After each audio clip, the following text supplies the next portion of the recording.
ya, ¿eh? Sheila, abres tú. Perfecto. Ya estamos, ¿verdad, José María? Adelante, Sheila.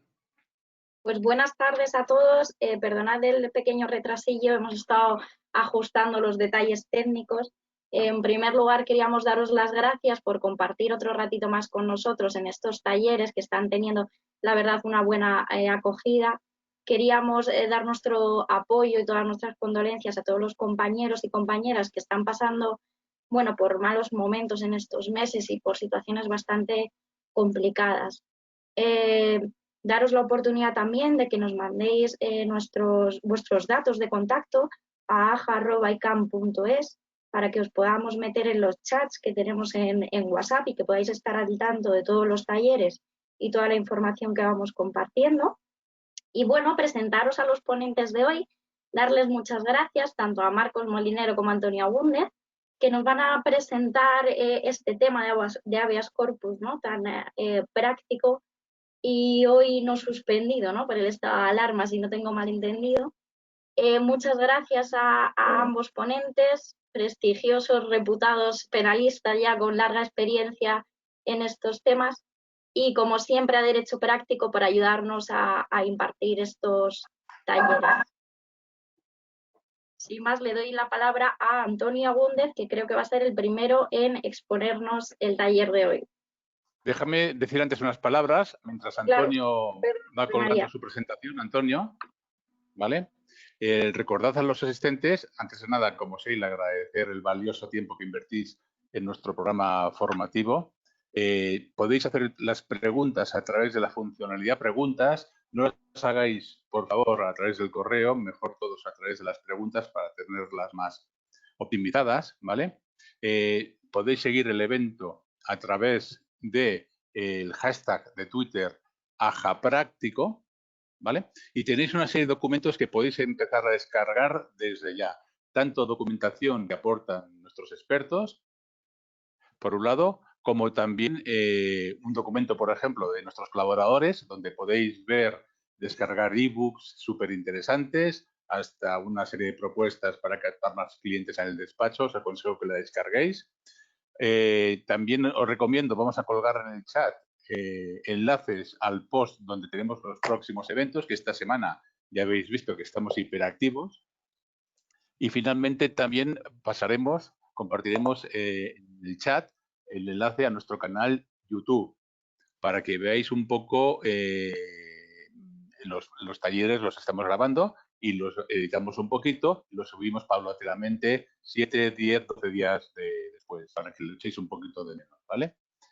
Antonio, ¿qué tal va a compartir pantalla? Muy bien, yo creo que ya lo hemos dominado, las pruebas salieron bien.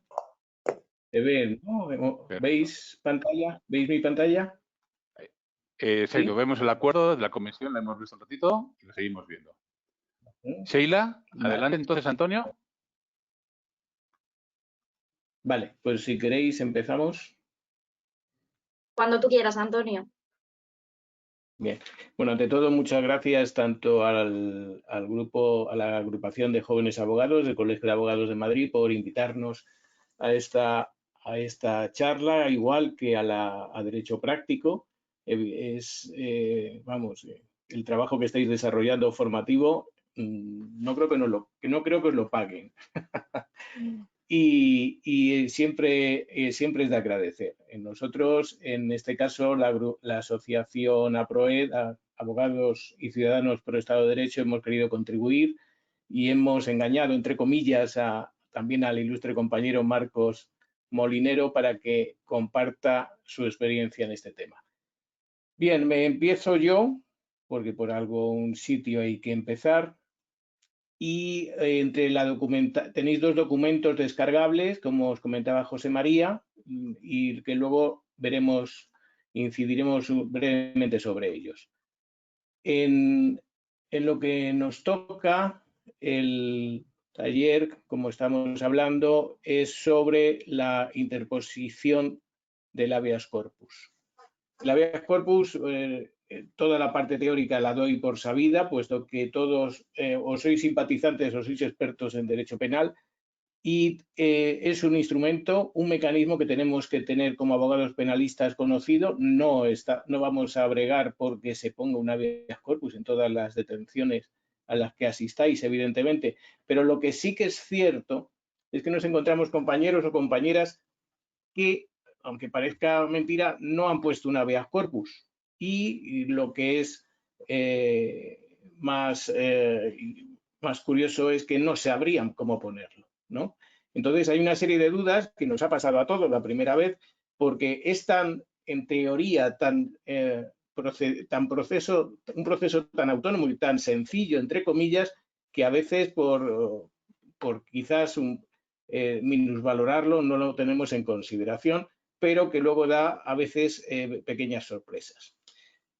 El primer dato que yo quería incidir y que quisiera que fuera un dato que quedara para vosotros de este pequeño taller es el desconocimiento total que tenemos los abogados en ejercicio de lo que es una especie de elefante en la cacharrería. Esto es ese elefante que no podemos tapar, pero está por todas partes y que nadie nos avisa ni nos ha avisado de su presencia.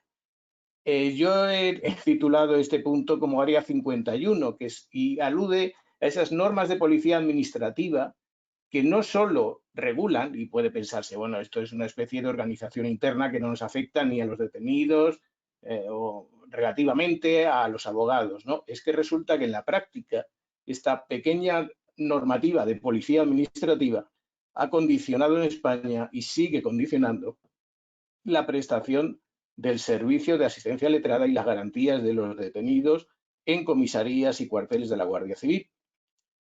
He introducido lo que he puesto clave CNCPJ, CPCPJ, no es ninguna clave para entrar en ningún sitio, sino alude a la que se conoce como Comisión Nacional de Coordinación de Policía Judicial y las comisiones provinciales de coordinación de policía judicial que hay creadas en la circunscripción de cara al Tribunal Superior de Justicia en España. Porque estas comisiones, la nacional y las provinciales en su respectivo territorio, condicionan, como decimos, la prestación de la asistencia jurídica a los detenidos y hasta un punto a veces inimaginable. De hecho, hasta la sentencia que se cita también, la sentencia del Tribunal Constitucional 21/2018, esta pequeña normativa administrativa estaba bloqueando en la práctica el desarrollo de la reforma de la Ley de Enjuiciamiento Criminal del 2015, impuesta gracias a las directivas europeas. He apuntado, solo para que lo tengáis en consideración, volveremos más tarde, 4 al menos elementos de policía administrativa que inciden en nuestra asistencia a detenidos.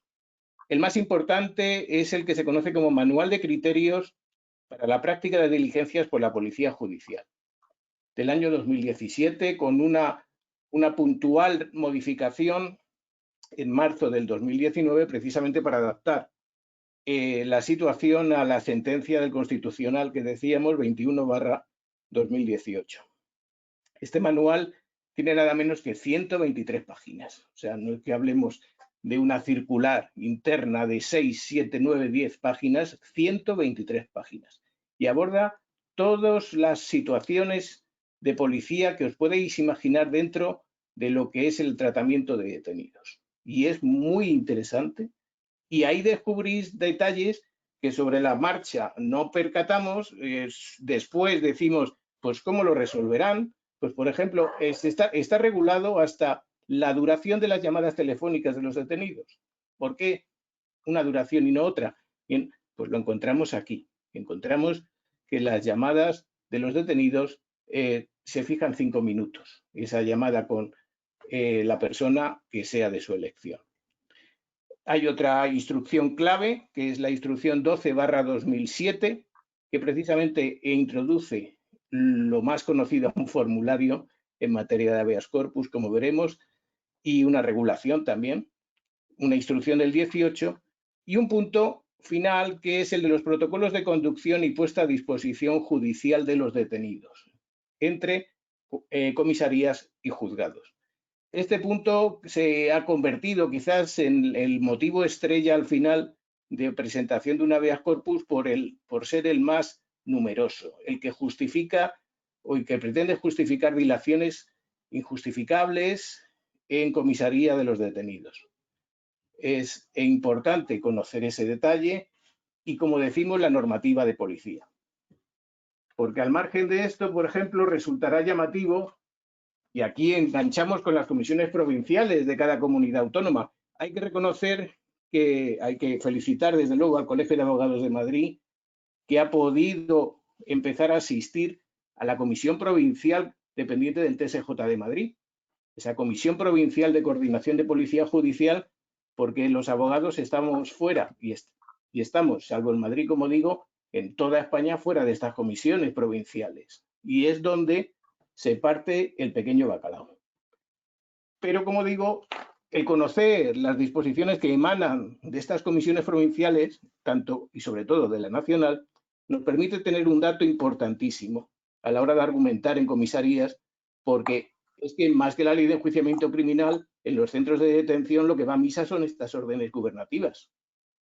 Y el incumplimiento de estas órdenes gubernativas genera responsabilidad disciplinaria interna. Y os aseguro que a nivel de policía y guardia civil, instrucción de diligencia siempre es preocupante, pero a nivel de disciplinario sí les supone un punto a considerar en sus actuaciones. Y como digo, solo como muestra un botón, el acta, por ejemplo, de la Comisión Provincial de Coordinación de Policía Judicial de Madrid, del 9 de diciembre del 2015, precisamente abordó el tema de estos protocolos de conducción y precisamente, al margen de señalar si, caso de Madrid, Barcelona, se establecieron diariamente dos conducciones al día, en este acta se estableció expresamente que en determinadas, como dicen, circunstancias especiales, en todo caso, al margen de que hubiera ese protocolo, se establecía la disposición judicial inmediata de los detenidos o de las detenidas. ¿De qué casos hablamos, por ejemplo? Ojo, que estamos hablando de fuera de habeas corpus, de situaciones en las que el detenido se va a procurar que pase realmente a disposición inmediata. Bien, pues hablamos de madres lactantes, mujer embarazada, un detenido enfermo, detenido con cargas familiares que deba atender de forma ineludible.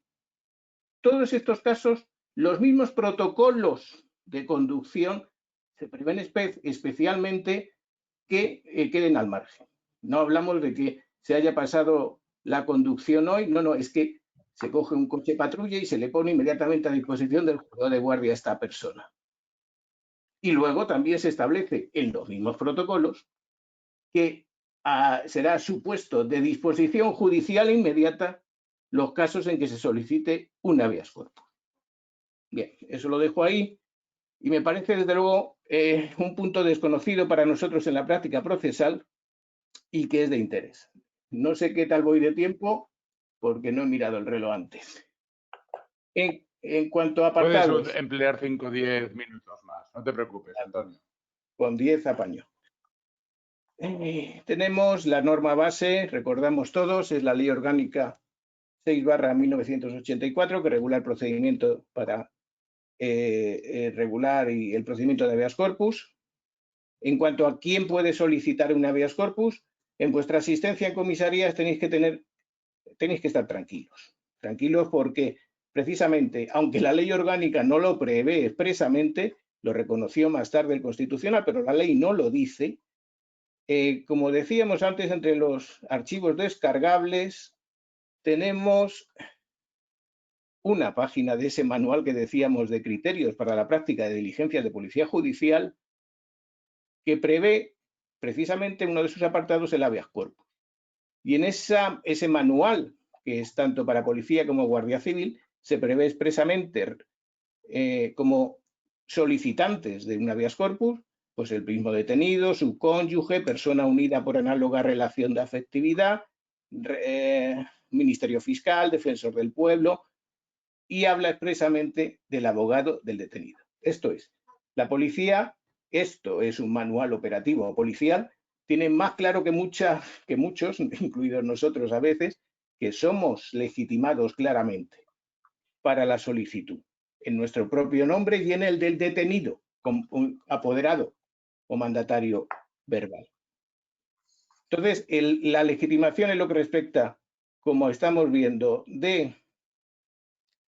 del abogado defensor, que somos nosotros, o abogada defensora, no va a haber ningún tipo de problema en la solicitud. La misma, como digo, policía se lo está reconociendo. ¿Cuándo se puede solicitar un habeas corpus? De inmediato, pues teniendo en cuenta que uno de los elementos que va a ser tenido en cuenta, valga la redundancia, para la evaluación por el juez de guardia del habeas corpus es si hay diligencias pendientes, porque estamos hablando de que no se ha puesto al detenido antes a disposición judicial, porque ahí puede haber alguna diligencia policial pendiente de practicarse. Entonces, un elemento importante y una diligencia básica que nadie va a poder omitir es la declaración del detenido. De ahí que la práctica nos lleve a aconsejaros que al margen de que una vez tengáis decidido la posibilidad de presentar un habeas corpus, hay que plantearlo una vez realizada la declaración del detenido, no antes. Porque si se plantea antes, siempre va a haber una diligencia clara, porque las diligencias policiales básicas van a ser la identificación del detenido y la declaración del mismo. Con lo cual, la declaración del detenido, si os anticipáis, os puede bloquear la propia solicitud. En cuanto a dónde se solicita, pues aquí se puede acudir, se puede presentar, lo completamos después, tanto en el propio centro policial, Guardia Civil, Policía Nacional, Policía Municipal, como en el juzgado de guardia. Es indiferente. De hecho, según la situación, pues veréis a lo mejor que es más fácil o conveniente presentarlo en vez de la misma comisaría en ese momento, que se puede haber generado a lo mejor una cierta tensión entre abogado y los agentes actuantes, pues dejarlo para el juzgado de guardia, en el mismo, poco después, unas horas después. Bueno, aquí un apunte, como ya apuntó Sheila, en la declaración de estado de alarma, uno de los procedimientos que están excluidos de suspensión o interrupción es claramente la presentación de un habeas corpus. ¿Cómo se presenta? Bien, este es el dato. Quiero presentar, veo interés, un habeas corpus. ¿Qué hago? Bien, pues aquí existe un impreso oficial. Pues no, no hay un impreso oficial en cuanto a un impreso obligatorio. En la instrucción que citábamos al principio, la 12/2007, precisamente es la única que introduce a efectos policiales un impreso oficial descargable e imprimible. Y de hecho, en aquellas comisarías que se pide, simplemente entran en el ordenador y imprimen lo que es, pues lo que estáis viendo. Es un folio muy escueto en el que se piden los datos del solicitante, datos del detenido y lugar o dependencia donde se encuentra el mismo. Y por último, que al amparo de la Constitución y de la Ley Orgánica del Habeas Corpus, se presenta o se solicita la inmediata puesta a disposición judicial de doña tal por los siguientes motivos, donde ahí simplemente se relatan. Bien, no es más. Al juzgado de guardia o autoridad judicial competente. Tened claro, eso sí, además, que las fuerzas policiales para eso son se puede decir alguna cosa, pero desde luego son extremadamente pulcras y tienen mandato interno, a nivel de normativa interna, de que en cuanto se haga la solicitud de habeas corpus se paran todas las diligencias, no se hacen absolutamente nada más y se da trámite a las mismas. El caso que hemos tenido, desde luego, ha sido así. Facilitan el formulario, se rellena, inmediatamente se pasa por fax al juzgado de guardia y se espera a contestación. Para que veáis, por ejemplo, para tenerlo ya especialmente claro.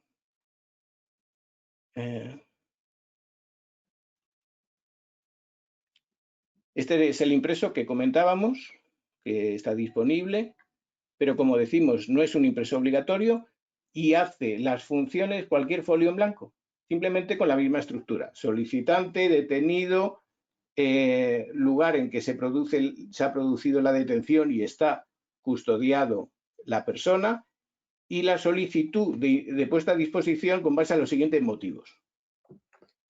Y veréis, por ejemplo, esta es la solicitud de habeas corpus que dio lugar a la sentencia del Constitucional 21/2018 y no puede ser más sencilla. Esta es, o sea, si me preguntáis por un habeas corpus que da lugar a una sentencia del Constitucional, pues como estáis viendo, la solicitud, el solicitante que se rellenó allí mismo en la comisaría, era el detenido. Aquí, evidentemente, te toca rellenarlo a ti como abogado o abogada porque vas a tener cabeza más fría, evidentemente, que el detenido. Aquí ya es donde vuelcas el resultado de la entrevista. Eso viene después, pero ya lo añado. Antes de plantearte ese habeas corpus, tienes que obtener la información necesaria para saber si es o no planteable. Y evidentemente esa función la has desarrollado en la entrevista reservada previa a la declaración con el detenido. Pero antes de esa entrevista reservada has tenido que solicitar y leerte el atestado. Entonces, porque de ahí vas a sacar la información del caso concreto. Y un elemento básico precisamente va a ser el acta de declaración de derechos del detenido, de información de derechos, mejor dicho, al detenido.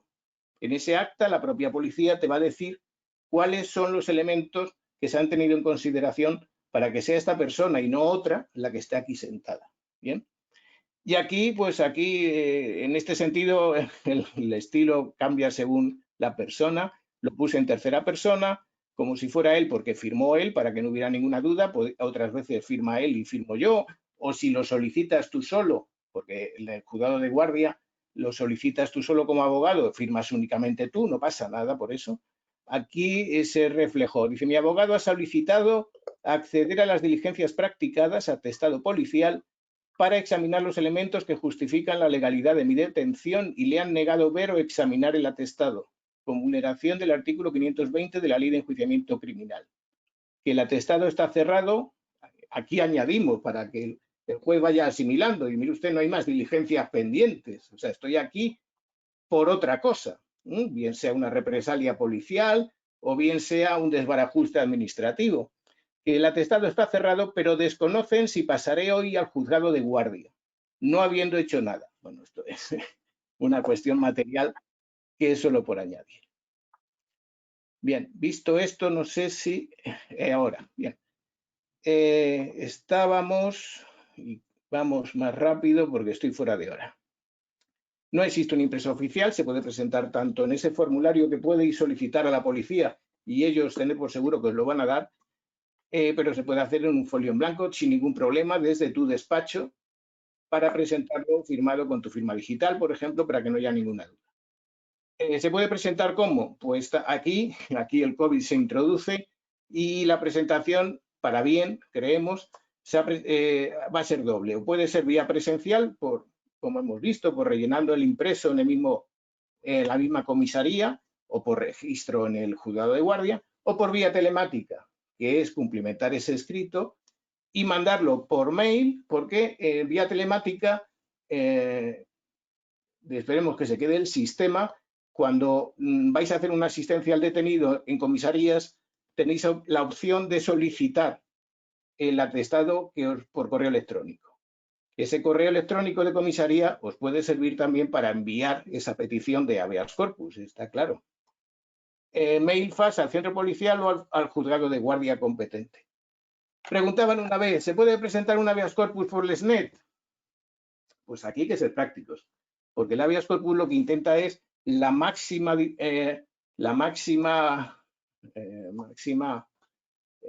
no podemos perder el tiempo, el detenido tiene que pasar ya a disposición judicial. Si contamos con que estas cosas, no sé por qué suelen pasar en fines de semana, los juzgados de guardia a lo mejor no abren LESNET. No sé por qué, pero no lo abren. Entonces, cabe la posibilidad, sí, pero como tiene que haber una comunicación rápida de esa petición, pues al menos si quieres o puedes intentarlo, tienes que hacer esa comunicación por telefónica para confirmar con el juzgado o comentarle directamente que has mandado una petición de habeas corpus para que abran el sistema. Bien. Motivos de presentación, pues hay Marcos, va a ahondar más, pero aquí solo quiero que os quedéis con la idea de que el habeas corpus hay que abrir la mente y no solo está limitado a la libertad personal del detenido, sino que, gracias sobre todo a las directivas comunitarias, es un instrumento de protección de los derechos procesales del detenido, no solo de su libertad, y eso incluye otras cosas, muchas otras situaciones. Y de hecho, apunto aquí una recomendación del Defensor del Pueblo reciente, que se ha hecho pública en el último informe 2019 del Defensor del Pueblo, presentado la semana pasada, y que aborda un caso que la doctrina excluía del habeas corpus, que era la detención judicial. Esto es, se pensaba en la libertad frente a la policía gubernativa, buscando la garantía del juzgado, con lo cual las detenciones judiciales se supone que ya estaban apañadas, ¿bien? Porque máxima inmediación no puede haber.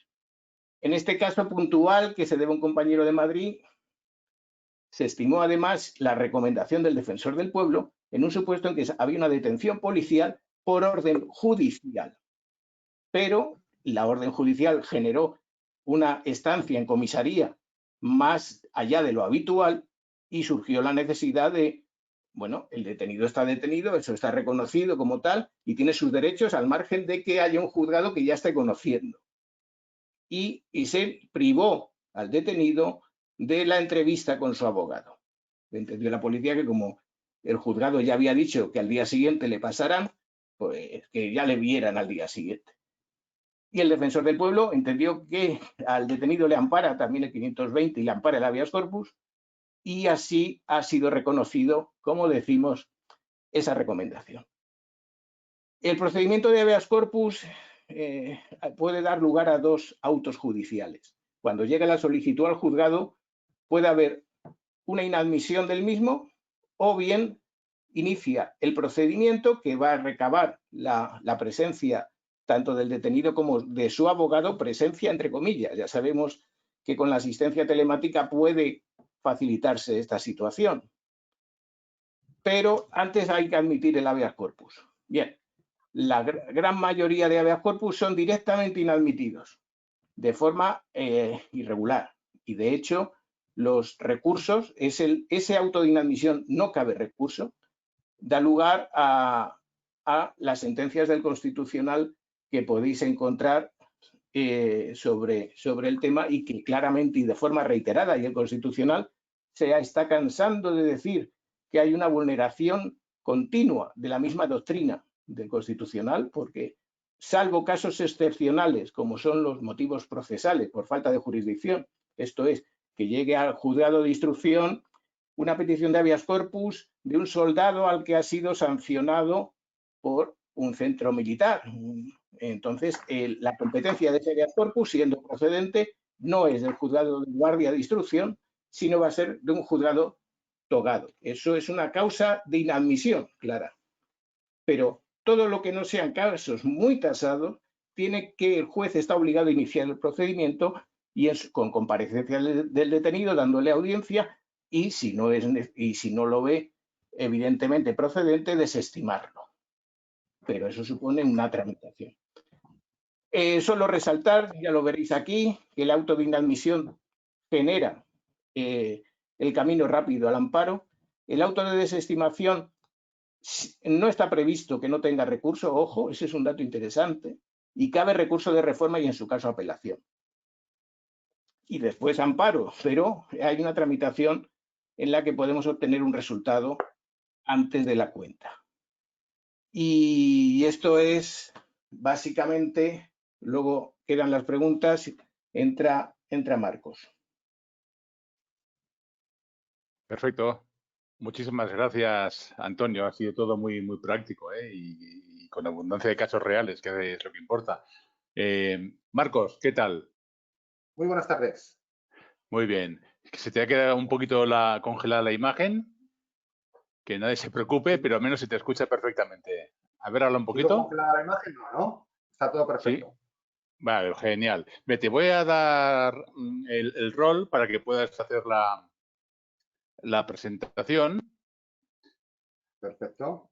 Y mientras la buscas, voy a recordar a los asistentes que además realmente sois más, casi 600, lo cual se agradece mucho y estáis ahí todavía al pie del cañón, se agradece muchísimo. Hemos colgado un enlace al canal YouTube, por un lado. Hemos colgado también el post para que veáis los próximos eventos, ¿de acuerdo?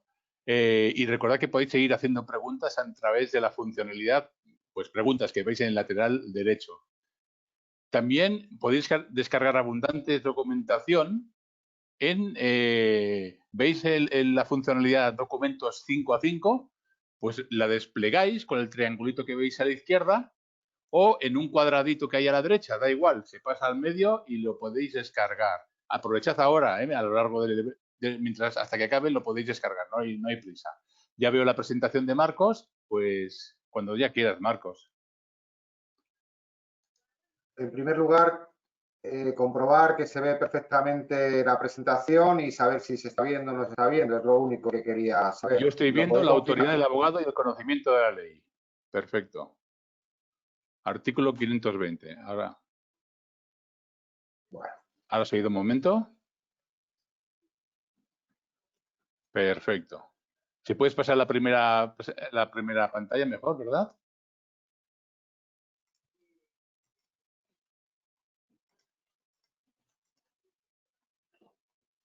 Bueno, pues ahí estamos. Bueno, buenas tardes a todos. ¿Veis todos bien la presentación? Me lo confirmáis y ya sigo. Estás en el índice, Marcos. Perfecto. Bueno, pues muchas gracias por invitarme. Muy buenas tardes a todos los compañeros que os habéis interesado por este asunto que sin duda, a mi juicio, es muy importante. Pero además, creo que es el control constitucional y fundamental de una garantía como la detención absolutamente fundamental. Bueno, yo empezaré mi exposición, que pretendo que sea corta y eminentemente práctica, para luego dar paso a las preguntas, hablando de fundamentalmente lo que se llama la responsabilidad del abogado frente a la detención, es decir, el ejercicio efectivo y responsable de la defensa de los derechos del detenido. Mirad, hay una cosa que creo que es una cuestión fundamentalmente de actitud y de aptitud frente a la defensa de los derechos. Hoy nos veíamos sorprendidos por el hecho de que supongo que ya conocéis todos, de que el día 4 de junio se reanudan los plazos procesales suspendidos como consecuencia del Real Decreto del Estado de Alarma.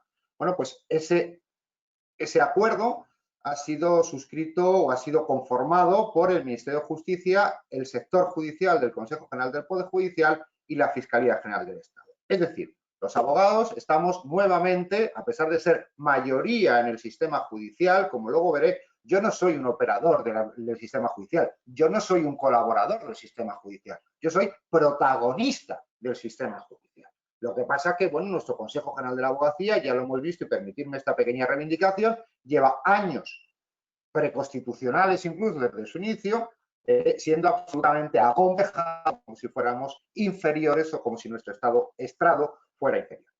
Pues os digo, el derecho constitucional a la defensa, si constituye una garantía esencial e inalienable de todo ser humano, significa que es una obligación del abogado y un derecho del cliente.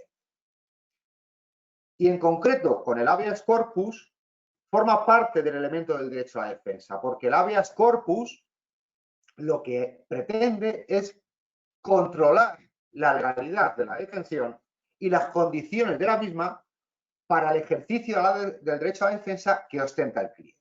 ¿Por qué es importante tener esta actitud y esta aptitud?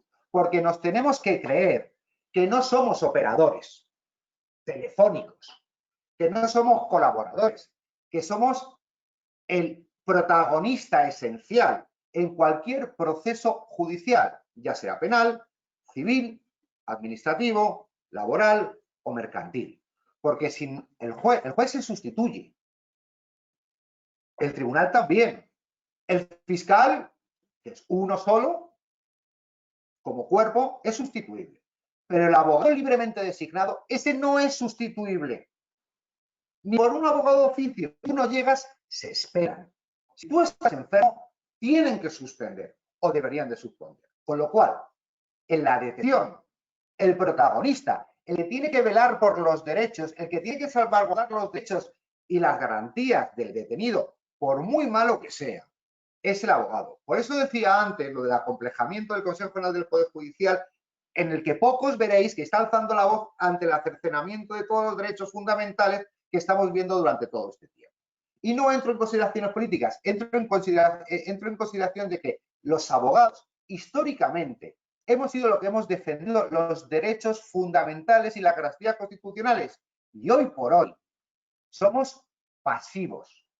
Con lo cual, en el habeas corpus no lo podemos hacer porque el abogado tiene una responsabilidad muy clara y es que es el que tiene que controlar cómo se lleva a cabo esa detención. Y en cuanto perciba que hay un cercenamiento, una vulneración, una limitación o una obstrucción de los derechos del detenido, debe denunciarlo. Y la forma de denunciarlo de una forma original, es en la misma denuncia.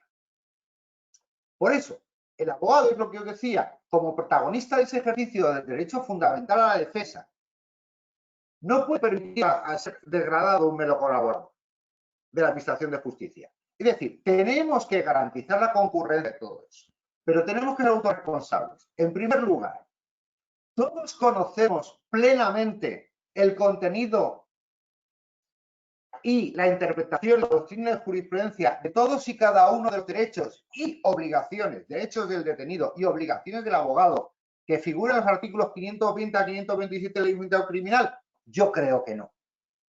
Y eso es lo primero, es que tenemos que conocer todos y cada uno de esos derechos. Antes Antonio hacía una exposición de todas esas circulares que han hecho de Policía Judicial, que por cierto, nuevamente, la han hecho ellos. Nosotros no hemos participado apenas en esa macro redacción de normas y de cómo se debe llevar a cabo la detención.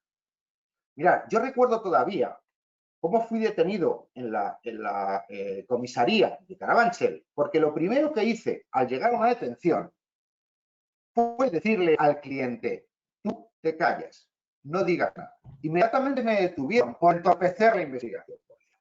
Y de eso no hace muchos años. Estoy hablando de 9 o 10 años como mucho.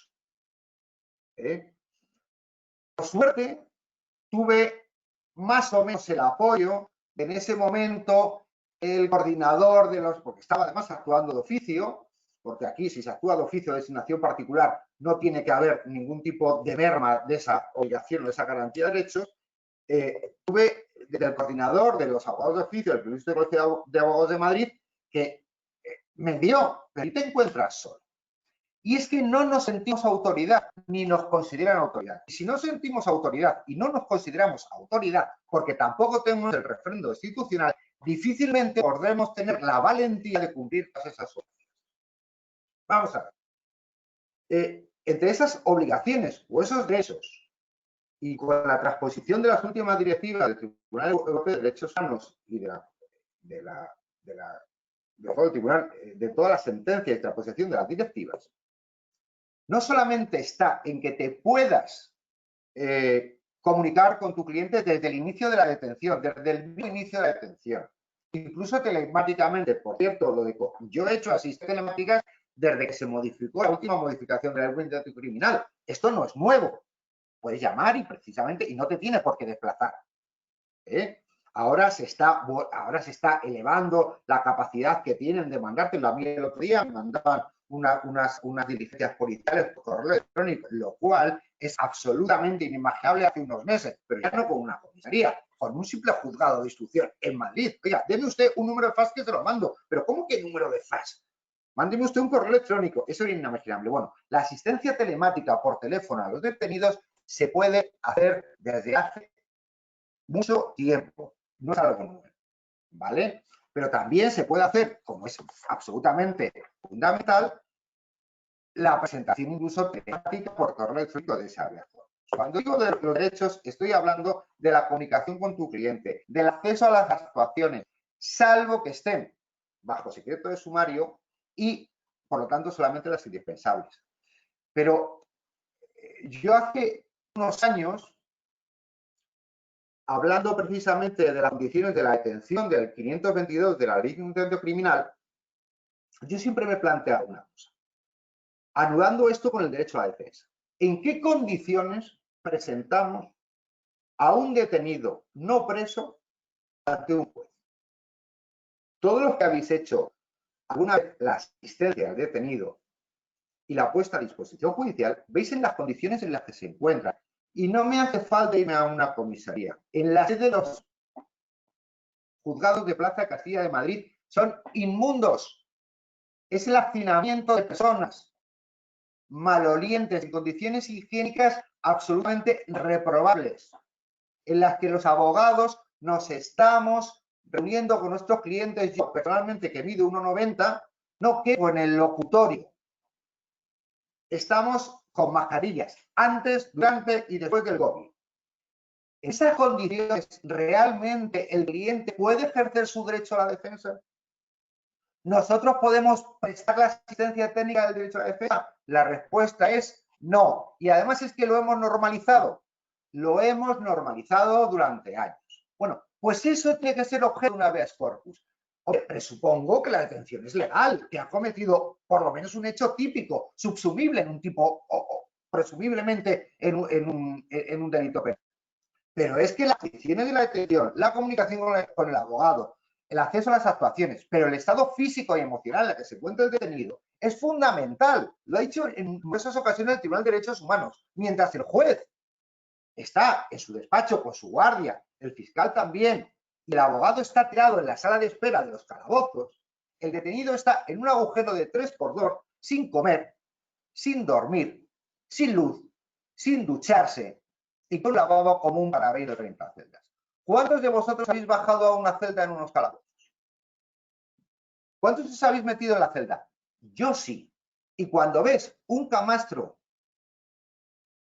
dependencias de la policía, de la Guardia Civil, en un agujero, en un zulo de 3×2, sin luz natural, durante 72 horas, lavándote en un lavabo de aluminio, dándote de comer galletas y zumos, es que tenemos un problema si los abogados no reaccionamos con nuestra autoridad.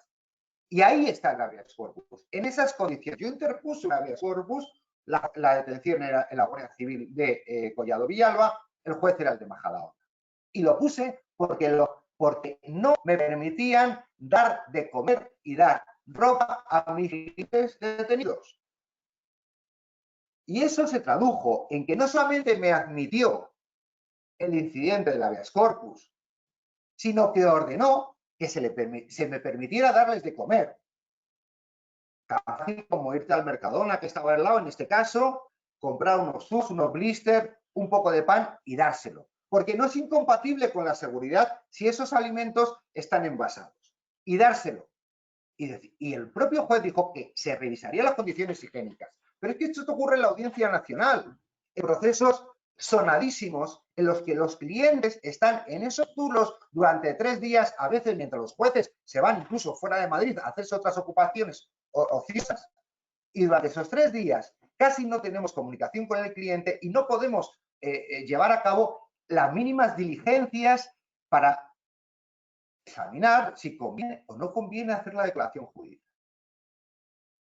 Para eso está el habeas corpus. ¿Pero qué ocurre? Y ahí entra en la segunda parte de cuándo debemos usar esa garantía o cuándo no. Porque veréis, ocurre una cosa, siempre tenemos que plantearnos si somos o queremos ser incómodos o prácticos. Como decía Antonio, ¿por qué en Madrid, una vez terminadas las diligencias policiales, tiene que pasar el detenido al centro de detención de Moratalaz y esperar allí la noche, pasar luego a los zulos de Plaza Castilla y a lo mejor a las 3 o las 4 de la tarde quedar en libertad o pasar a la prisión? ¿Por qué? Si lleva 20 horas las diligencias terminadas. Porque no presentamos habeas corpus. porque no protestamos, porque no tenemos ese respaldo institucional de las condiciones en las que está el malo máximo también es un ser humano. Y por lo tanto, debemos, nosotros como autoridad, nosotros como garantes, tenemos que solicitar que se cumplan todos los derechos y garantías. Y entre ellos está que guardemos al supuesto malo, que no presunto, se dice mal, es supuesto malo, en unas condiciones físicas y emocionales que le permitan ejercer el derecho a la defensa que viene reconocido en el artículo 6 del Convenio Europeo de Derechos Humanos, en el que el propio, vamos a ver, nuestro sistema penal hace la autodefensa. ¿Cómo va a hacer nadie la autodefensa? ¿Cómo va a participar en su propia defensa? Primero, no tiene acceso a las actuaciones. Su abogado casi no le puede ver. Está en un zulo durante horas, sin comer y sin limpiar y sin ducharse. ¿Qué derecho de autodefensa va a ejercer ante el fiscal o ante una acusación? En una primera declaración, ninguna. Tenemos que luchar a través del habeas corpus para eso, para que se reforme todo eso. Y si el habeas corpus es una medida del control, no de la legalidad solamente de la detención, sino también de las condiciones, tenemos que usarlo porque es nuestra responsabilidad. Es cierto que ha habido un gran desconocimiento, muy importante, pero por parte de jueces y por parte de fiscales, porque no les es cómodo que les levantemos de la cama un sábado por la tarde para revisar las condiciones de una detención, ni al fiscal ni al juez.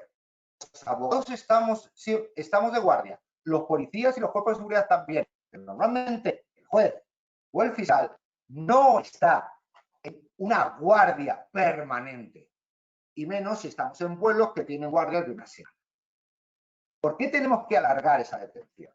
Bueno, pues decidamos si queremos ser incómodos, queremos coger, despertarles y ojo, que luego puede ocurrir también que sean los propios que tienen que decidir sobre la libertad provisional o la prisión provisional de nuestro cliente.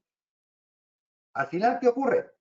Disuasión. Oiga, no me moleste usted porque no veré con los mismos ojos la situación de su cliente.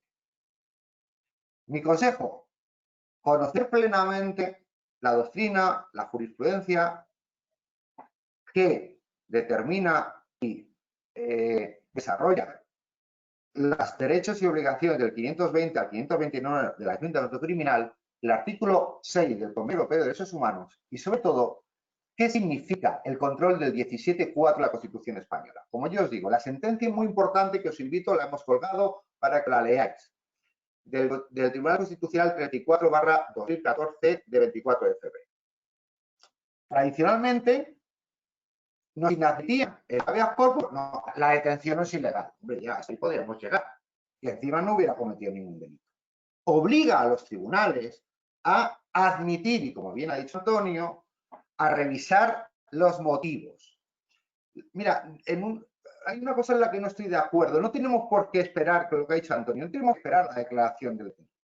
En el momento que observemos una vulneración o limitación o obstrucción de los derechos del detenido o del contenido del derecho, de los elementos del derecho a la defensa, debemos presentar habeas corpus, hayamos declarado o no, porque tampoco tenemos elementos para decir si vamos a declarar o no. Y solamente si no se presenta con requisitos formales definitivos por escrito y diciendo cuál es la vulneración, ¿vale? O no hay una privación de libertad no acordada judicialmente, tienen que admitirlo y examinarlo y levantarse de la cama, irse al juzgado, el abogado y el fiscal. Por cierto, si al juzgado vamos abogados y jueces, que también vayan los fiscales, que nunca están, ni siquiera oyen al detenido y deciden mediante fax, porque tampoco usan los medios telemáticos obligados por la ley 18/2011. Pues bueno, ese incumplimiento de inadmitir los habeas corpus, ya ha dicho el Constitucional en muchísimas sentencias que vienen precisamente en esta que os comento, es una inobservancia grave por parte de los jueces y por parte incluso de los fiscales, tuteladores de la legalidad. Yo voy más allá. Esta inadmisión ad limine, esta inadmisión normalizada de, mire, usted no me moleste, ya veremos, mire, a mí que este señor esté sin ducharse 3 días, o esté en un zulo, a mí eso no me interesa, a mí lo que me interesa es el delito que supuestamente haya podido cometer. Para mí, esa actitud muy frecuente y muy generalizada de jueces y fiscales y el desconocimiento, muchas veces consentido por parte de los abogados, esto es, a mi juicio, un desconocimiento inexcusable que puede rayar la prevaricación. El desconocimiento inexcusable puede rayar la prevaricación. Quiero dar más tiempo a las preguntas y, por tanto, evidentemente se me quedan muchísimos aspectos que podríamos ir comentando. Consejos. Antes de entrar en un tema tan importante o tan de actualidad como el habeas corpus en el tiempo del COVID-19. Consejos. Acudir de inmediato al lugar de detención. Entrevistarse antes de nada para comprobar el estado en el que se encuentra el detenido. Utilizar, en el caso del Colegio de Madrid, cualquier incidencia, llamar al defensor del abogado. Es decir, rodearos de una cobertura y denunciarlo a través del habeas corpus. Y si hay que trasladar al detenido, se le traslada. Y hay que exigir de los jueces y de los fiscales que se garantice el cumplimiento de todos los derechos. Y vuelvo a incidir, de que se encuentre el detenido en condiciones óptimas para ejercer su derecho a la defensa. No estoy diciendo, como muchos, hombre, es que hay que le vamos a tratar, le vamos a poner una cama y un catering. No, no. Pero de ahí a un zulo oscuro de 3×2 durante 72 horas y comiendo galletas y zumos durante 3 días o 2, maloliente, el calabozo de Plaza Castilla, hay una pequeña diferencia. Porque el malo es supuesto malo. Y los calabozos se pueden juntar de todo tipo y condición. Desde el que ha cometido un exceso con alcohol y que no ha tenido nunca una multa de tráfico, al que puede ser un asesino en serie. Que todos somos iguales, pero es que pido esa igualdad para todos y esas condiciones. Y debéis presentarlo. Un simple escrito, un simple correo electrónico al juzgado. Inmediatamente ser incómodos, pero con suficiencia teórica para que nuestra autoridad se imponga, porque muchas veces nuestra autoridad no se impone porque no nos hacemos respetar, y no nos hacemos respetar como consecuencia de que no conocemos todas las normativas que podemos aplicar. Desde el dictado del Real Decreto 463/2020 del estado de alarma, sabéis que se han producido numerosas detenciones, incluso una en prisión, por la inobservancia de las normas generales de prohibición de movimiento, de reunión, etc. Bien,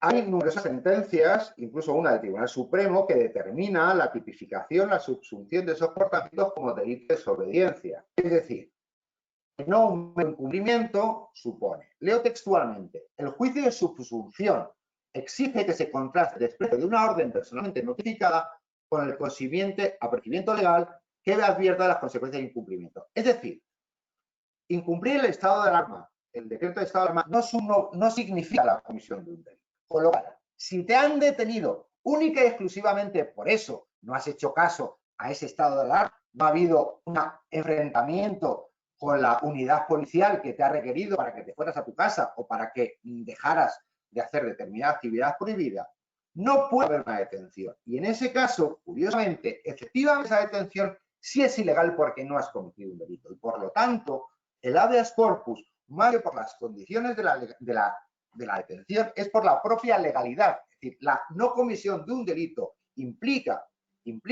la necesidad de interponer el habeas corpus en este caso. Porque no hay delito como tal de desobediencia. Puede haber una infracción administrativa, puede haber una desobediencia civil, pero no una desobediencia penal. De tal modo que mi consejo, mi sugerencia, mi opinión, dentro de la inseguridad jurídica en la que nos estamos moviendo, en que si os enfrentáis a una situación en la que evidentemente no ha habido agresión, no ha habido atentado a la autoridad, no ha habido un enfrentamiento, sino una desobediencia clara y manifiesta al Real Decreto de estado de alarma, pero luego, una vez advertido por la autoridad policial de que te retiraras, tal, esa orden, aunque injusta, la has cumplido, no puede haber detención y, por lo tanto, procede el habeas corpus. En definitiva, nos podríamos encontrar ante una situación total y absoluta de prevaricación policial. Para concluir, os animo a leeros la sentencia del Tribunal Constitucional.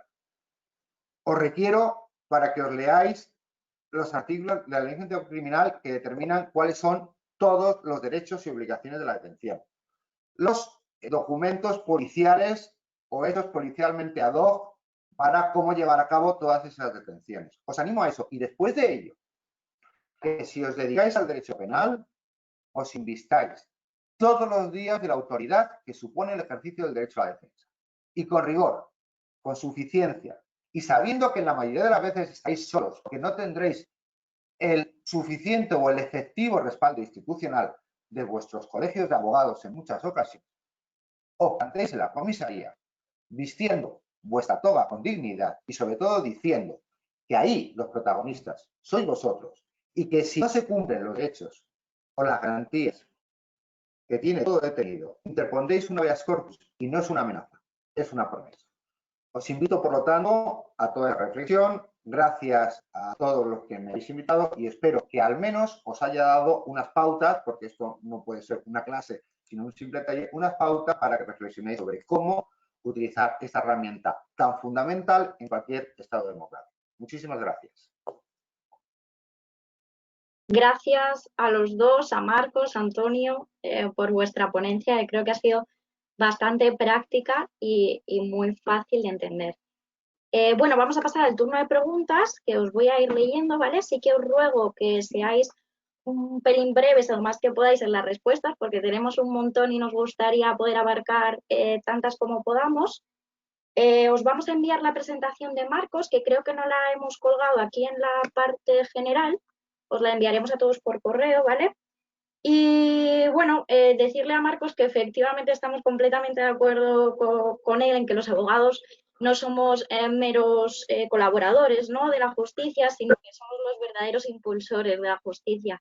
Así que nada, hay que estar ahí al poder todo el día. Os dejo aquí como protagonistas, voy a quitar mi imagen, ¿vale? Y os hago las preguntas.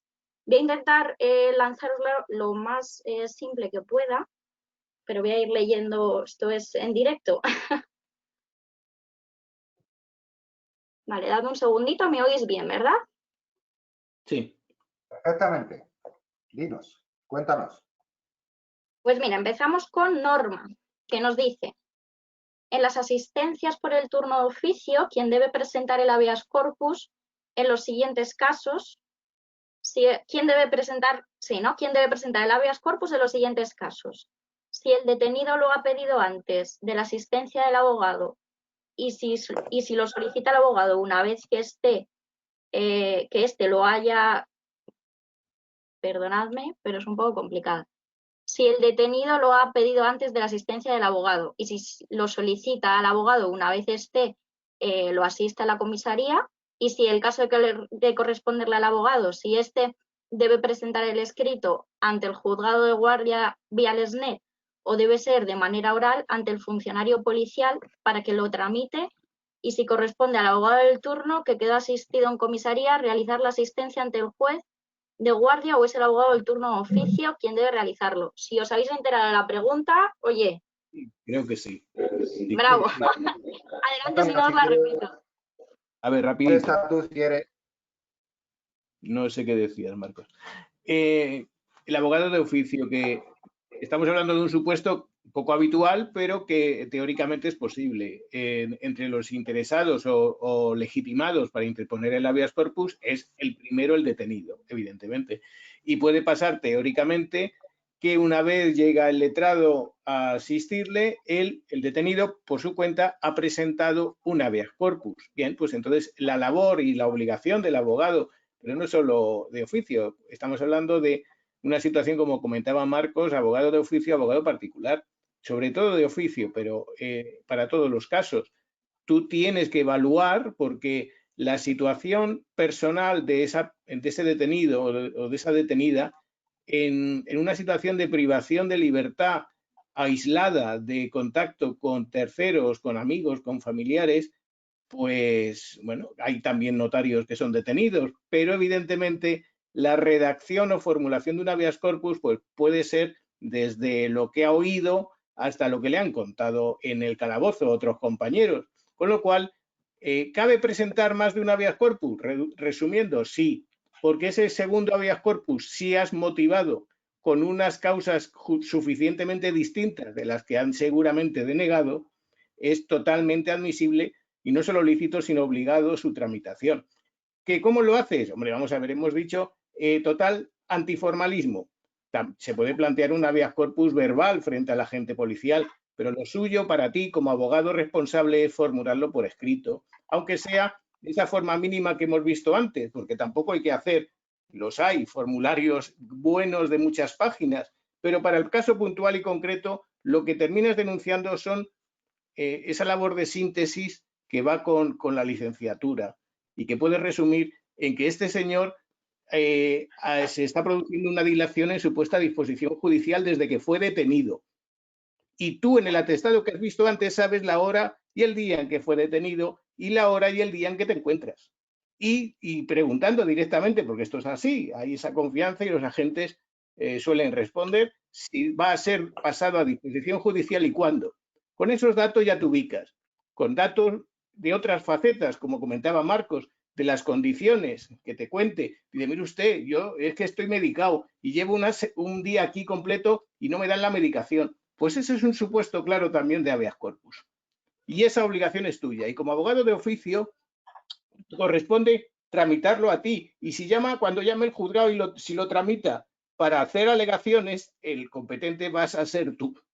Eso sí, gracias a estas innovaciones del COVID, podrías hacerlo telemáticamente por teléfono, no tienes ni siquiera que desplazarte al juzgado, lo que puede favorecer incluso que haya más habeas corpus que hasta la fecha. Creo que estaba todo incluido, ¿no? Sí, se ha contestado. ¿Más preguntas, Eila? Sí, vamos a intentar que todos los compañeros puedan participar. Sí, vamos a ello. Nos dice Fernando, interponemos un habeas corpus para denunciar una detención ilegal o que no se cumplen los requisitos de la detención porque, por ejemplo, se han superado los plazos de detención. Vale.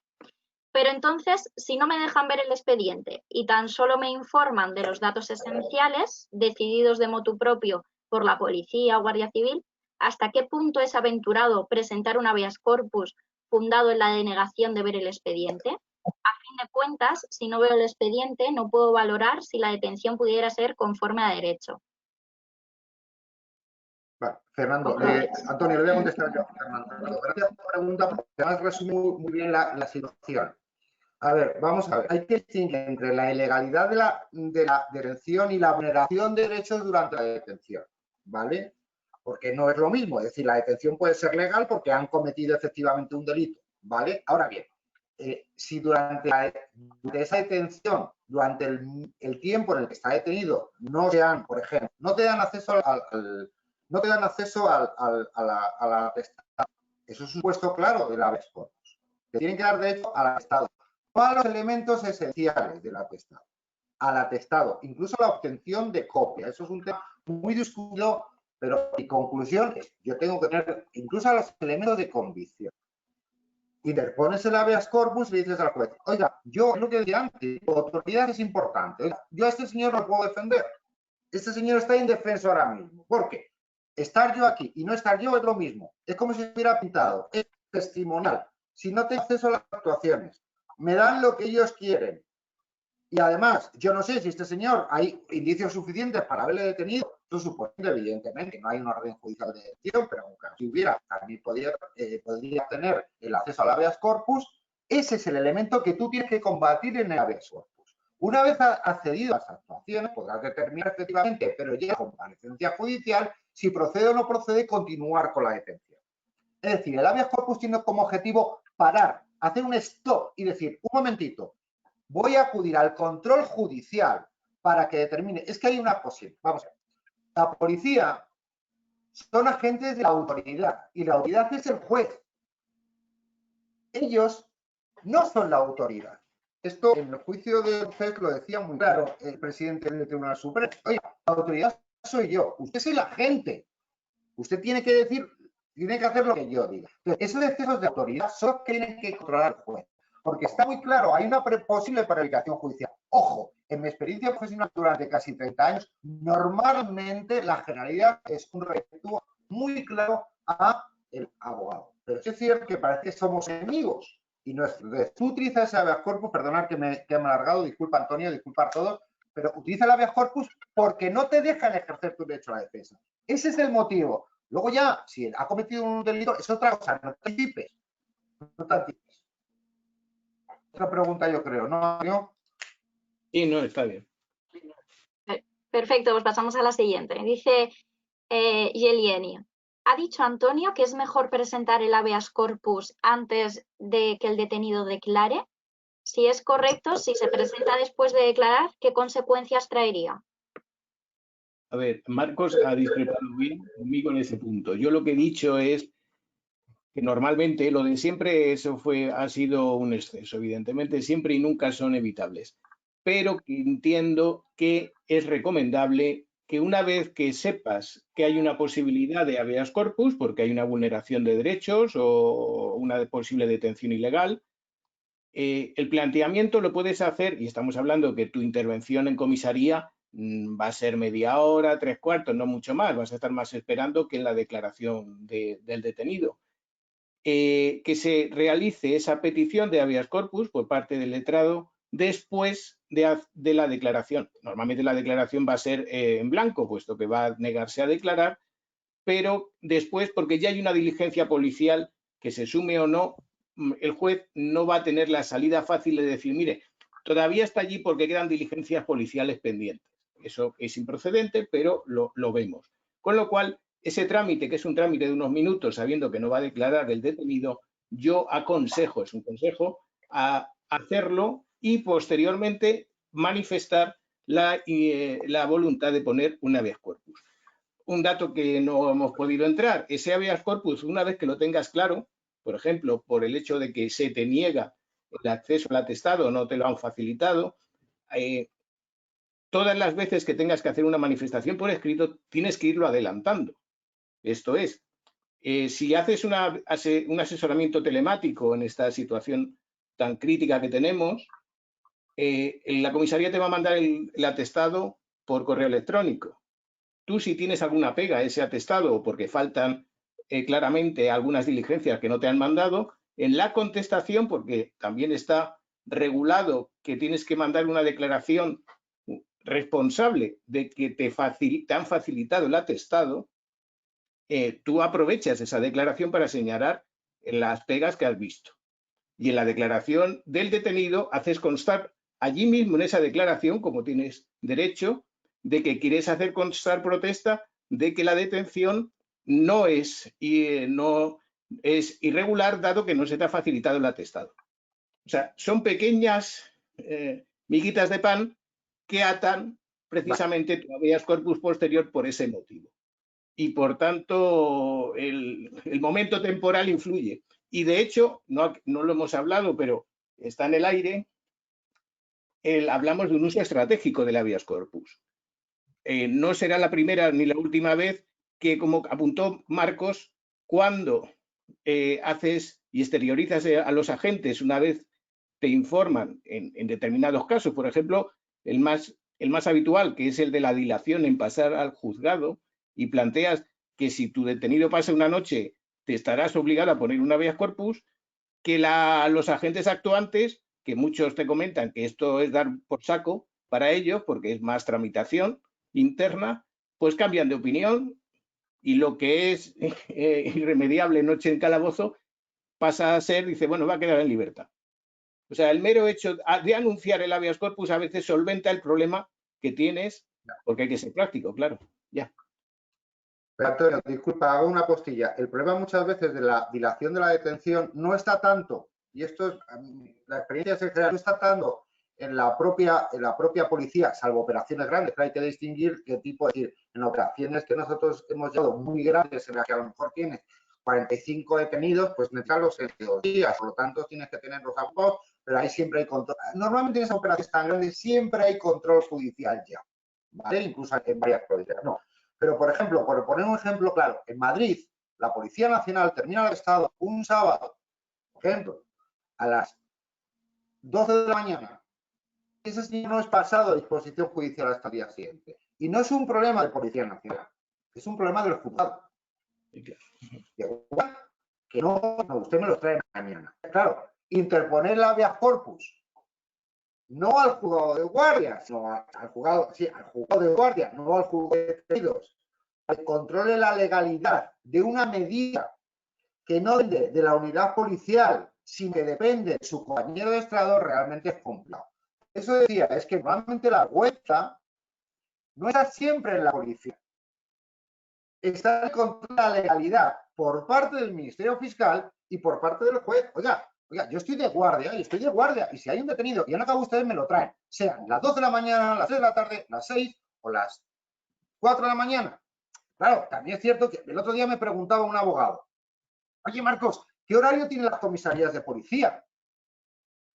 Es que a esa pregunta yo no sabía responder, sinceramente. ¿Qué horario tienen los juzgados de guardia? Porque ellos sí tienen horario. Con lo cual, como te detengan a las 7 de la tarde, aunque sea una detención de una diligencia policial, simplemente de una reseña, hasta el día siguiente, a las 3 de la tarde, no vas a quedar en libertad. No porque la policía quiera, porque el juez no va a estar disponible. Más preguntas. Justo eso, Marcos, nos comentaban en algún comentario que achacan más el retraso a los juzgados que a los agentes de la autoridad. Vamos a por la siguiente. Nuestra compañera Eva nos dice, me gustaría saber cuánto tiempo aproximadamente se suele tardar en emitirse bien el auto de inadmisión o el inicio del procedimiento una vez se ha presentado la solicitud de habeas corpus. No, vamos a ver, el habeas corpus, como hemos explicado, es decir, yo puedo colgar o me podéis mandar a mi correo a marcosmolinero@cam.es y yo os envío, bueno, pues escritos que hemos hecho de esos habeas corpus. El habeas corpus lo presentas, depende un poco también de la organización policial, de que haya un coche que pueda gestionar al juzgado, de que localicen al juez, de que no esté haciendo sus quehaceres o el fiscal no esté. Entonces, una vez que han convocado, te llevan al juzgado, esperas y es inmediato. Entonces, el tiempo que tarda el juez en dictar ese auto, admitiendo que una cosa es que te admitan el habeas corpus, otra cosa es que te lo estimen. Es que son cosas distintas. Admitiendo, es decir, a mí normalmente me han, como decíamos antes, Antonio, es decir, bueno, lo han admitido, eso es ilegal, eso es absoluto, bueno, se han cumplido todos los requisitos y eso es casi una prevaricación judicial. Pero puede ser que, pues depende. En Madrid, pues te puedes tirar con un habeas corpus desde que lo pones hasta que decide el juez 5 horas, 6. Volvemos a lo mismo. Necesitan un Z que traslade al detenido desde la comisaría que llegue el juez, que llegue el fiscal, que te quieran recibir, que no les hayas molestado mucho y que además te quieran, porque siempre te van a recibir con cara de perro. Tener en cuenta que un habeas corpus es incómodo, porque es poner en duda el buen hacer, no tanto policía, sino el control de la legalidad por parte del fiscal, que por cierto, inhabitualmente irá al juzgado, no lo encontraréis. Con lo cual, pues depende. En Criado Villa o en Alcalá de Henares, pues a lo mejor 2 o 3 horas has tenido, eso sí. Cuando te abran la puerta del juzgado, porque te abrirán, te recibirán como el último, el proscrito más grande. El abogado que se ha atrevido a interponer o a dudar de la legalidad de un procedimiento policial o de una detención. Más cosas. Bueno, vamos a la siguiente pregunta, si queréis. Alex nos dice, si presentamos el habeas corpus en comisaría, ¿es recomendable pedir una copia con sello en la comisaría a modo de resguardo? Pues contesto yo, Marcos, si quieres. Sí es recomendable y de hecho no te la suelen negar. Un dato a tener en cuenta al redactar esa solicitud allí mismo del habeas corpus es que hemos visto, y os lo recuerdo, que es muy escueto como tal en la petición, pero a la hora de la firma poner la hora exacta en la que estás firmando el habeas corpus, que es un dato más de control de cuánto se va a tardar en tramitarlo. Aunque, repito, que por parte de las fuerzas y cuerpos de seguridad son pulcros y estrictos y en cuanto se hace la solicitud inmediatamente se la envían al juzgado. La segunda fase del juzgado ya es otra cosa, pero ellos dan inmediato trámite a la petición a rajatabla.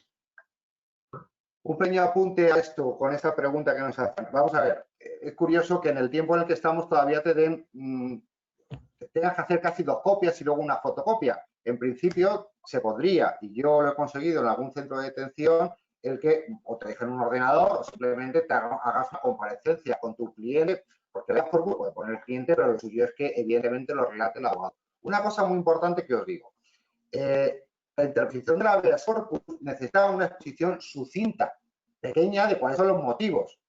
No en otro lado del expediente, estado anímico tal, muy breve, porque luego la primera diligencia, una vez que estás en el juzgado, es que el abogado pueda explicar, concretar o matizar los motivos de habeas corpus. Es decir, que no hay que hacer un tratado jurídico para interponerlo, sino muy sucinto, que tendría que hacerse por medios absolutamente telemáticos, que se lo enchufaran rápidamente al juzgado, porque claro, supone que se llevan los papelitos, es que ni se lo mandaban siquiera telemáticamente al juzgado, que realmente estamos hablando de la justicia digital, que ya en el 18 en la ley del 18/2011 nos obligaba, y estamos todavía que hay juzgados que nos piden número de fax para mandarnos, o fiscalías, que por cierto, no sé si os habéis dado cuenta, al hilo de esto, que la Fiscalía no cumple la ley del expediente digital, por lo menos en territorio que no es ministerio, y todavía siguen sentados con el sello. Con lo cual, no es que te tengas que dar una fotocopia, que tendrían que dar una copia,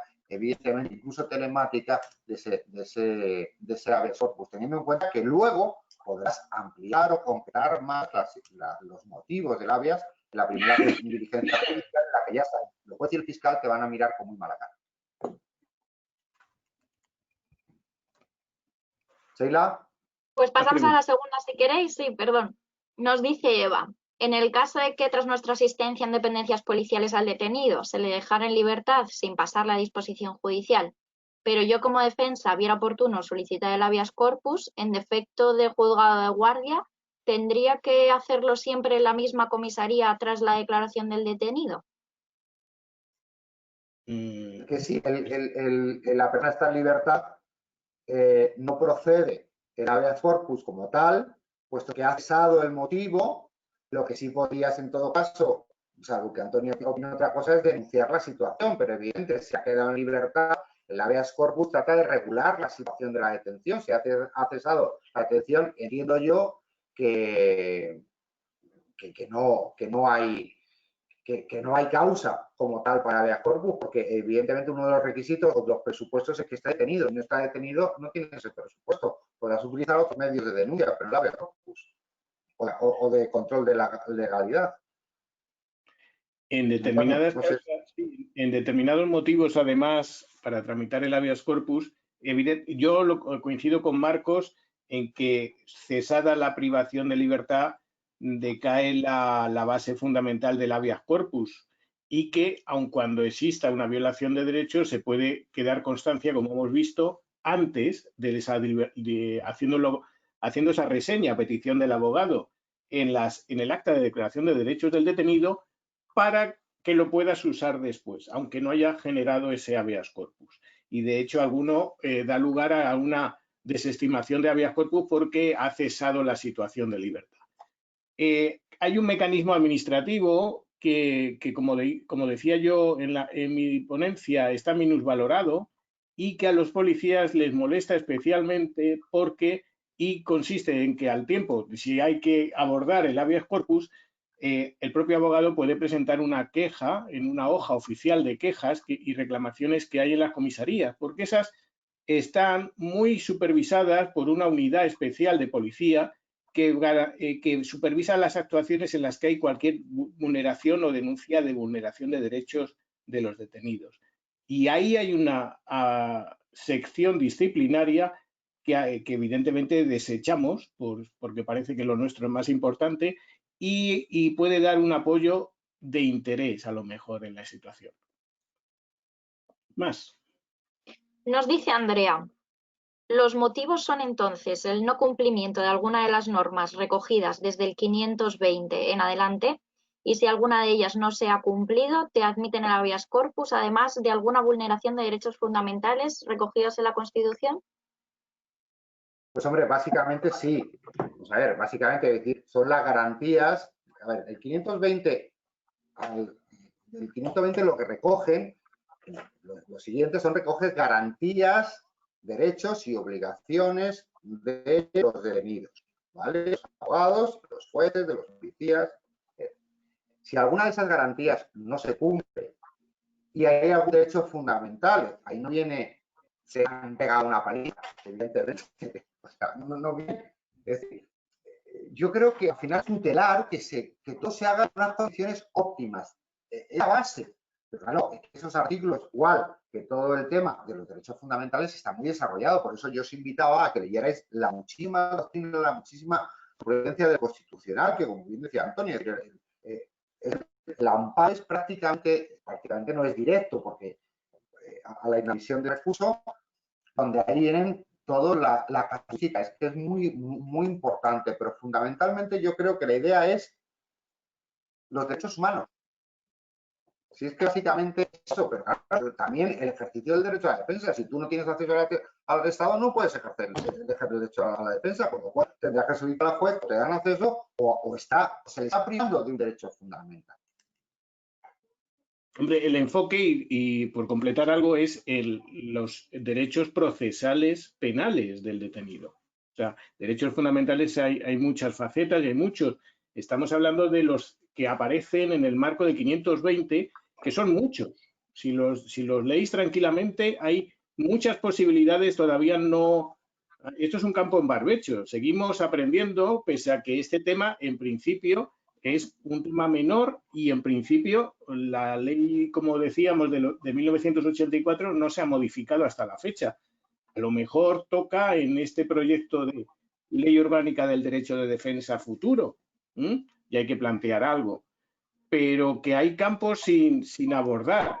La recomendación esta del defensor del pueblo es una novedad. Si encontráis esta que decíamos de esa detención judicial, de esa detención de una persona que se niega a ir al juzgado para declarar y el juzgado principal decide que se le detenga para estar seguro de que va a estar. Bien, esa detención judicial, si encontráis sentencias del Constitucional, de hecho se hablaba de que quedaba fuera del habeas corpus.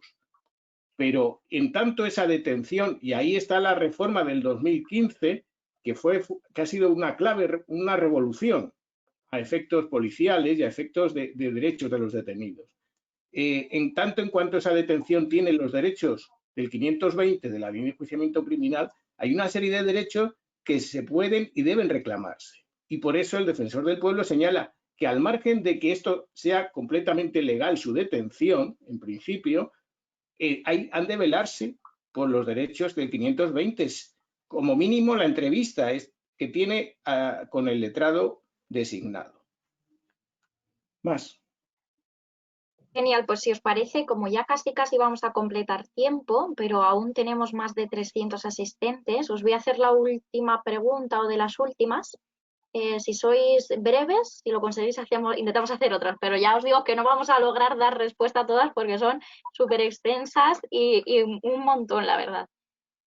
Os planteo, Julián nos comenta, ¿existe alguna resolución estimatoria de habeas corpus o detención ilegal por una detención por desobediencia genérica del estado de alarma? Yo no la conozco.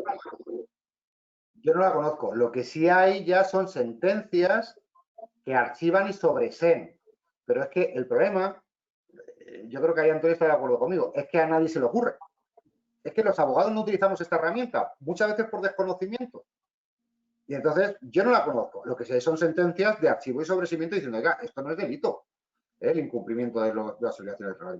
Yo conozco, pero supongo que es que ahora no se habrán utilizado. Es que el habeas corpus, mirad, a raíz de esto, yo he visto utilizar el habeas corpus hasta por el incumplimiento de un régimen de visitas, porque realmente es una retención ilegal de los menores. Se ha utilizado y en alguna ocasión sí que ha prosperado el habeas corpus, como, ¿vale?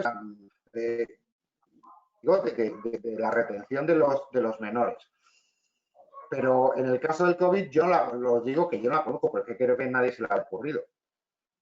Yo sé de compañeros que están trabajando mucho en este tema de detenciones derivadas de incumplimiento del COVID, digamos, del estado de alarma, y por un lado está el hecho de que no se plantean habeas corpus con carácter general, o no se plantean siquiera, pero es evidente que el habeas corpus puede quedar que hablamos del uso estratégico del habeas corpus. Si va a pasar inmediatamente a disposición, ese habeas corpus no te merece la pena, porque lo que buscas y forzar es esa puesta a disposición para hacer valer tus derechos. Si va a pasar en unas horas, las detenciones no van a dar lugar a ese habeas corpus normalmente, aun cuando puedas darse, porque se incumple el primer requisito, que es que la detención sea legal en base a la existencia de un delito, cuando hay tanta doctrina ya y no solo comentarios de abogados, sino comentarios o instrucciones de la Abogacía del Estado en el que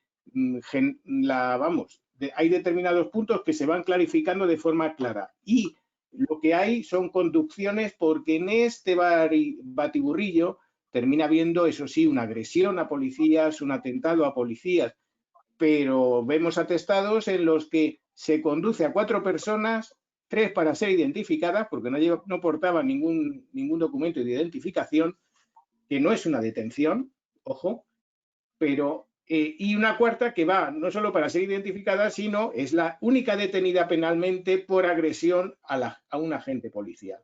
Esto está dentro de... Son cosas distintas. Y por eso la detención gubernativa para ser identificado, además en ese manual que decíamos de diligencias policiales, también se detalla y también se regula que es por el tiempo mínimo indispensable con mayor motivo, máximo 6 horas, y además que no tienes las limitaciones físicas que tienes como detenido, porque nadie te puede privar de usar el móvil mientras estás esperando, ni nada por el estilo, porque no estás detenido formalmente. Yo sé que no estamos siendo breves, yo simplemente apostillar el tema este del COVID no es una ocurrencia personal, lo comentó mi amigo y compañero Alfonso Trayero, que como muchos sabéis es el gran compañero de despacho del maestro del barrio, me apostilló eso, es decir, estamos ante, ya fallecido Miguel hace 2 años, me apostilló eso, que estamos ante detenciones ilegales y plan utilizar el habeas corpus como arma ante eso. Distinto luego ya la trayectoria que pueda tener o dejar de tener. Sheila, no sé si nos da tiempo a una pregunta más o despedirnos. Sí, vamos a ir a por la última, que creo que va a ser interesante y es breve, creo. Mónica nos pregunta, ¿se puede ampliar el habeas corpus presentado por el justiciable? Sí, claro, evidentemente. Es decir, tener en cuenta que el abogado lo que está haciendo, vamos a ver, la función del abogado, el derecho de defensa del cliente. Os lo digo, nosotros ejercemos técnicamente el derecho de defensa, con lo cual demanda es ser. Otra cosa es en las condiciones. Entonces, evidentemente, nosotros luego podemos ampliar y asistirle, porque es que no estamos pintados. Tenemos que dirigir. A ver, tenéis que tener en cuenta una cosa. Nosotros tenemos que dirigir la situación. No la policía, no el juez, no el fiscal. Somos los garantes, nosotros, de los derechos del cliente. Y por lo tanto, le tenemos que asesorar. Evidentemente, a veces que el cliente dice, bueno, mire, pues entonces tendré que hacer la reserva técnica y decir, no estoy de acuerdo con la situación o que está planteando el cliente. Tened en cuenta que nuestro derecho penal está basado en el principio acusatorio y en la autodefensa. Por mucho que lo estén negando, y cuando vas a un juicio parece que lo único que puede hablar es el abogado. No, ya, que también puede hablar aquí el cliente, que se está jugando en un proceso penal, se está jugando la cárcel y por lo tanto tiene que intervenir, tiene que tener acceso a las actuaciones y tiene que comprender y entender toda esta situación. Por lo cual, no solamente es posible, sino que es necesario que reviséis cuando lleguéis a un centro de detención el posible habeas corpus que ha podido interponer el cliente en el tiempo en el que os avisan y llegáis al centro de detención. Y bueno, no sé, Sheila, si con esto completamos. Sí, no sé si Antonio quería apuntar algo más. No, me parece bien. Es lo que hablábamos antes de si se pueden presentar más de un habeas corpus o da lugar, como está planteando la que hace la pregunta, la compañera, si da lugar a que puedas ampliar, porque llegues en esa fase en la que puedas ampliar los motivos de la detención del habeas corpus. Si da lugar a que puedas llegar y no está cerrada la diligencia, pues cabe sin ninguna duda. Es economía procesal pura y dura y evidentemente en pro de la legalidad. Genial, pues creo que ha sido una ponencia bastante clara, bastante sencilla y fácil de entender, os lo dice una laboralista. Y quería daros las gracias por vuestra colaboración, vuestros conocimientos y por vuestra sinceridad en la ponencia. No sé si José María quiere intervenir en la despedida de todos los asistentes que aún nos quedan, que tampoco queremos aprovecharnos demasiado de todo vuestro tiempo. No, ya el despedirlo ha estado muy bien. Además, ya os digo, Marcos, Antonio, que el feedback que está recibiendo es fantástico. O sea que enhorabuena y muchísimas gracias. Gracias a vosotros. Creo que compartir la experiencia y los muchos o pocos conocimientos que tenemos no es una obligación y una responsabilidad de fundamentalmente nuestra profesión, que lamentablemente tan indignificada está últimamente por nuestros propios supuestos representantes. Bueno, gracias a vosotros, a la agrupación de jóvenes abogados y a Derecho Práctico. Y solo recordar a todos los que todavía aguantan que el derecho lo hacemos todos los días. O sea, los apuntes que os hemos dado son no solo mejorables, sino obligadamente mejorables. Entonces está en vuestras manos el poder avanzar en este campo. Gracias. Y ya sabéis, el 4 de junio se reanudan los plazos procesales, así que todos atentos, porque además nos lo han puesto un jueves, para jorobarnos el fin de semana. Que la presentación de Marcos os la haremos llegar, que no os preocupéis. No nos ha dado tiempo de colgarla, los archivos, además los teníamos a tope, solo caben 5 archivos, pero os la haremos llegar, no os preocupéis. Despide tú, Sheila, y nos vamos. Y pues muchas gracias a todos los asistentes y sobre todo a los ponentes. Recordaros de nuevo que si queréis estar en nuestros chats de WhatsApp tan activos, donde vamos colgando todas las nuevas ponencias y toda la nueva información que va saliendo todos estos días, toda esta vorágine, mandaros vuestros datos a aja@icam.es y os meteremos en estos grupos. Si os pedimos que mandéis todo vuestro feedback a través de redes sociales con el hashtag AjaPráctico y así podremos ir recopilando todo y seguir mejorando estos talleres que creo que nos están manteniendo en contacto, ¿no? Y nos están haciendo crecer profesional y personalmente. Y nada, que muchas gracias de nuevo y nos vemos mañana, porque mañana, José María, tenemos nuevo taller, ¿verdad?